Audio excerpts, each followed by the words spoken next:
Pounding the Rock says Anthony Black would be the perfect mid-lottery pick for our San Antonio Spurs. The question I have for you, San Antonio Spurs fans, is do you agree?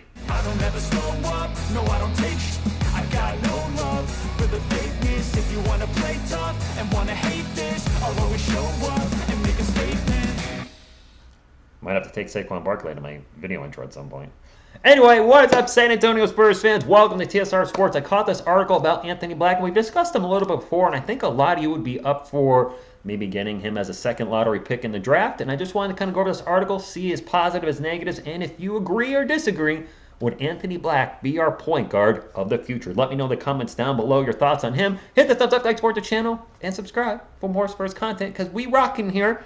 We rocking, we cooking. You smell what I'm cooking. All right, anyway, I don't know where I'm going with that. And, of course, in the comments, let me know what would you be willing to trade to be able to get an opportunity to draft Anthony Black, because that's a big part of the equation, too. What are you giving up to get a guy that's never played a game in the NBA? There he is. Great hair. Love the moss. Anyway, let's get into the article. Heating up are rumors that our San Antonio Spurs will look to trade up and acquire a second lottery pick. The cost to do so will be towering and could involve parting ways with the core piece like Keldon Johnson. I've said it before, the only way that I would be willing to have, well, it's not up to me, but the only thing I would be okay with the San Antonio Spurs trading Keldon Johnson for a pick that gets a Scoot Henderson. That's the only way I'm willing to part ways. Otherwise, I think we need to hold on to KJ.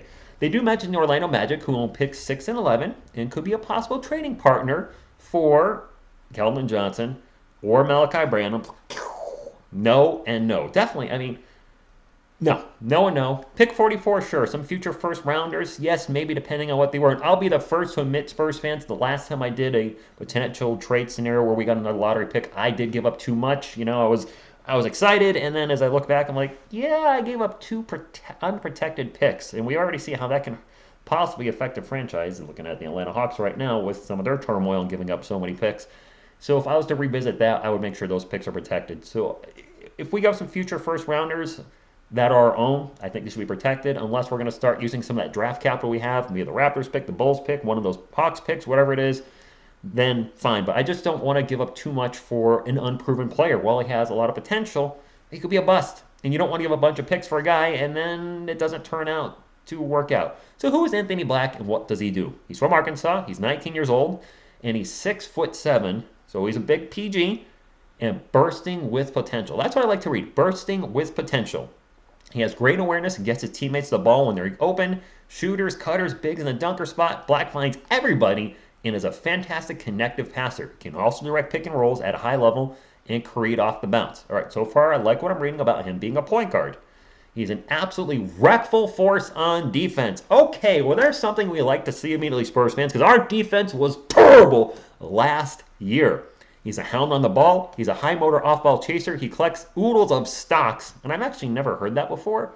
Where have I been? Stocks, steals, and blocks? He gets stocks? Seriously, I've never known that until I read this article. I mean, could you call him, instead of steals and blocks, could they be bleals? He gets plenty of bleals, blocks and steals? No, okay, I'll shut up. And he does a great job of challenging shots vertically. However, not as all perfect with Anthony Black. He struggles to score on the perimeter. During his freshman campaign at Arkansas, he posted worrying success rates of 31% on catch and shoot threes and 27% on dribble threes, so he's not a good three-point shooter.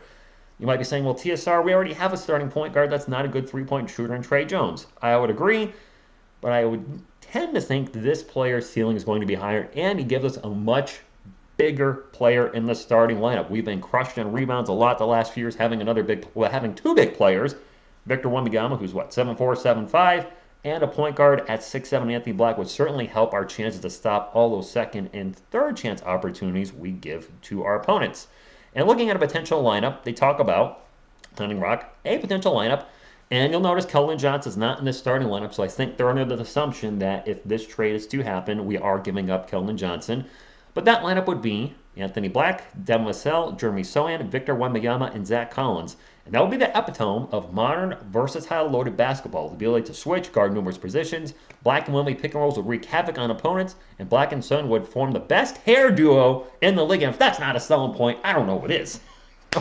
in all seriousness, no, that would give us a very big lineup. If we look from the 5 down to the 1, or let's go reverse 1 to 5, 6, 7, 6, 5, 6, 9, 7, 4, 6, 11, I think Zach is. So we would have a really big lineup. That would be one of the biggest lineups we've had in a while, but a very versatile lineup with multiple players that can defend multiple positions. We've talked about the sports for Spurs fans. The NBA's just come very fluid with positions. It's not like it was in the 80s and 90s where a center guard is center.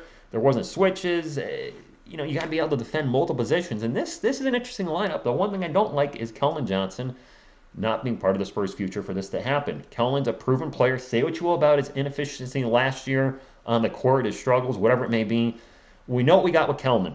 And if you're going to give up Keldon Johnson, a player that team clearly likes, gets along with his teammates, has shown he can be the guy at times when needed. I don't think he's going to be the number one guy, but certainly a reliable second and third option. If you're going to give up that type of player, who again is on a team-friendly contract for a player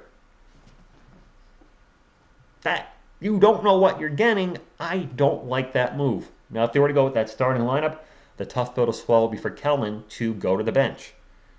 And that's the only way that starting lineup would work, because I got to think Keldon's going to the bench. And we've talked about Keldon coming off the bench before, where that might actually be good. Give us some offensive firepower off the bench. I know some of you saying he's starting a new contract. He wouldn't be willing to accept the bench role. But the one thing we got going for us, Spurs fans, that can maybe help us with him accepting that bench role is we have one of the most unselfish players in the history of the NBA, Emmanuel Ginobili, who just accepted that bench role, a six-man role, and has thrived in it. And I'm sure if the Spurs approached him about it, Keldon would probably want to talk to Mano, and he would talk to him and be like, you can be the guy that constantly leads this team, second unit, and, blah, blah, just give him the whole spiel. And Keldon seems like the kind of guy that I could see going, you know what? I bet people won't think I'll accept this role, may not think I'll thrive in this role, and I'm going to be the best damn six-man the NBA's ever seen, and take that as a challenge.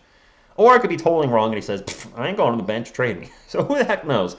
But I would be fine with the Spurs making the move. Not that it's up to me. But, we all have our opinions. To get a player like Anthony Black, yes, he needs to work on his shooting. He's young, so that can be corrected. I did read that it's not like his form is abysmal, but he just needs to work on his outside shot. So it would be a taller Trey Jones, maybe in a way. But a defensive upgrade, I would think. And it's intriguing. It's going to be... We're not that far away from the NBA draft, and I got to think the Spurs are going to make at least one more move before so. We have so many picks that we can't draft every one of them over the next 6 years or whatever it is. So I think something's going to happen. The question is what? And if we get another pick in the first round, where will that be? That's all I got, Spurs fans. Thank you all for tuning in. And as always, earphone users beware. Go Spurs, go! And when I feel like this, I'm immortal. When I feel like this, I'm immortal.